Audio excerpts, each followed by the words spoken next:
Hey Blipsounds, it's Brian Seeley, and we are here at the end of the August monthly sound design competition. Also, we are in my brand new studio! Yay! Whee! As you can see, I still have a lot of work to do in it, but as a lot of you know, I moved in August into a new apartment, and it's a lot bigger. So just as a reminder, for this month, we were recreating the Flame Sweep from Star Wars: The Old Republic, and we were only allowed to use one sound source. Some of you had some really creative ideas as to what to use, including a can of deodorant, a tape measure, a beer can, and someone even used their own mouth. So I thought it was really inventive. I enjoyed it a lot, and some of you all did great. We had a little over 20 entrants. Now I can't wait to dive into these and look at them. We're going to look at the top 5 videos, as well as we're also going to announce the winner of this month's competition. So without further ado, let's dive in.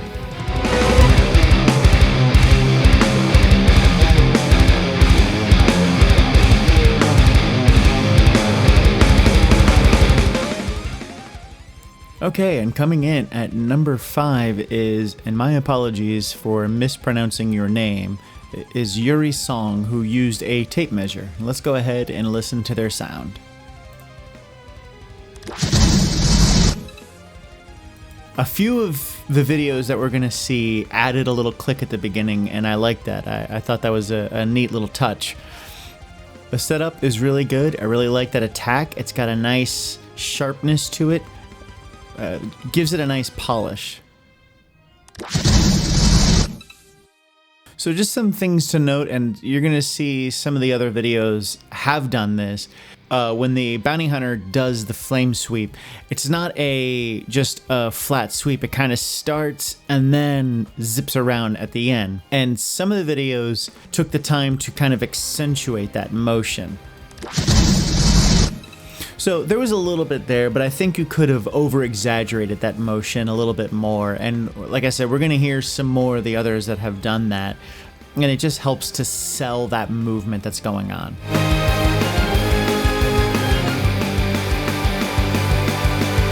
All right, next up at number 4 is Frederick Max, who, like me in my sound design, used paper as well. And we're going to go ahead and give that a listen.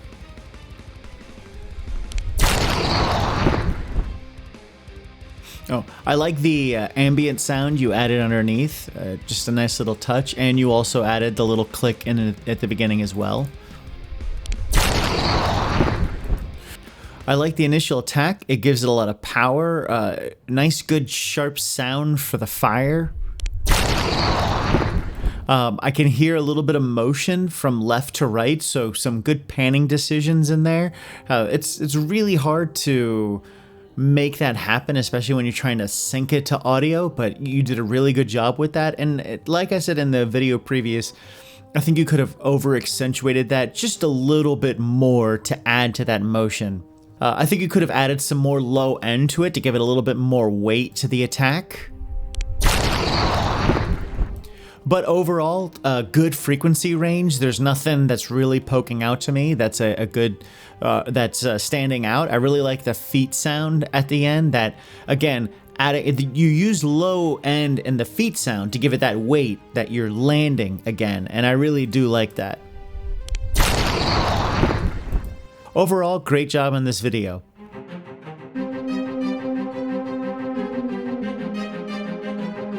Next up, number 3 is Andrew Paula, who used a beer can. And I thought that was a bit more of an inventive use. So let's go ahead and hear that. So one of the things that stands out to me right away is that liftoff sound. It sounds like a rocket ship taking off, and it's adding that low end into it, which gives it that weight. I would not have been able to tell that this was a beer can, so great job on that. That crunching of the beer can at the end for that flame was really good. I think you could add a little bit more clarity to the top end. Don't know how to describe it, but adding in some more flame sound into the attack that really sells that there's a flamethrower. And I think there's some feet landing in there. It sounds like I do hear a bit of a clump in there, but it's a little overshadowed by how loud the rest of the sound is. So this would be one of those things to get a little bit more balance in there, or to kind of make some space for the feet sound. But overall, I love it. I love that rocket like lifting off sound. It's, if I were to close my eyes and listen to it, it sounds like a rocket taking off. So great job with that. I really enjoyed it a lot.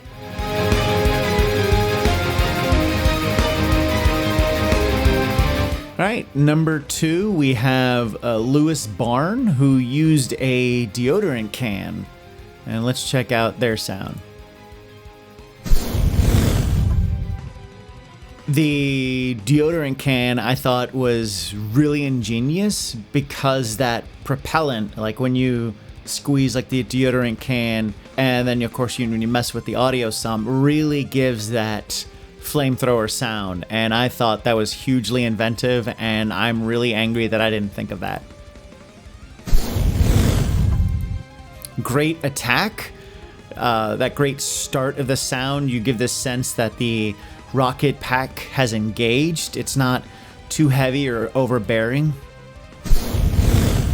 And I love how you gave the sound motion and you over-exaggerated it to lend motion to the audio. I would have liked to have seen a little bit of right to left motion, just to kind of, play with that, maybe some stereo in the ear. But overall, I think it's great. I really, really enjoyed it.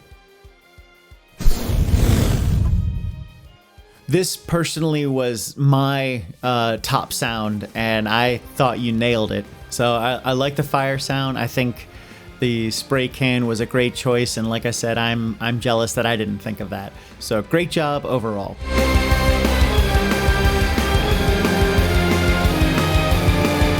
And now number 1, proving that if you submit enough times, you will eventually win. Our number 1 video is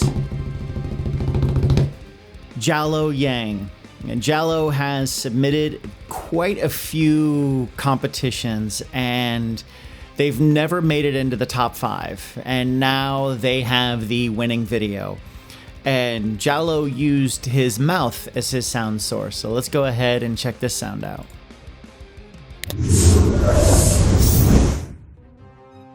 So the first thing I thought when I heard this video was that it sounds like a dragon, and I thought that was really neat. I got a kick out of it the moment I heard it, and it was one of those, if I closed my eyes and listened, I would have sworn that this was a dragon sound. I like the motion that you give to the sound. Again, similar to Lewis's audio, where you use the volume gain, or you use something to create motion for the video and you sync it up to it. Again, just a nitpick on my part. I would have liked to have heard some panning back and forth, but overall I thought it was great. Would have liked to have had some feet sound at the end. And again, like the first 2, you added in a click as well when the mouse clicks, and I really enjoyed that. Nice attention to detail. But like I said, I would have liked to have heard some feet sounds when they land. So congratulations, Jallo, on winning this month's competition. I know you've entered in a lot, and your endurance has paid off, so congratulations. As always, a big congrats to our winner this month. They win a free month of the Game Audio Training Series. To learn more about the Game Audio Training Series, check out Blipsounds.com. On our website, you can sign up to receive free training on sound design and using Fmod, a sound integration engine. With the Game Audio Training Series, you get access to hours of in-depth training on sound design as well as audio implementation. And we also believe the best way to learn is through hands-on training. So we've partnered with game development schools to give you real opportunities to create sound and implement them into games, which you can then show in your portfolio. Also, check out our Discord page.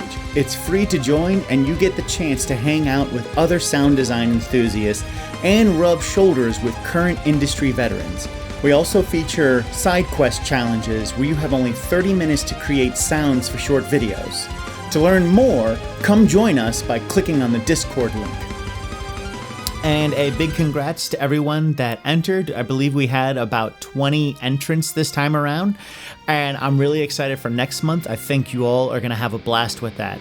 I can't wait for you guys to hear what that challenge is. You'll hear more about it in a little bit, and I can't wait to hear what y'all do, meow.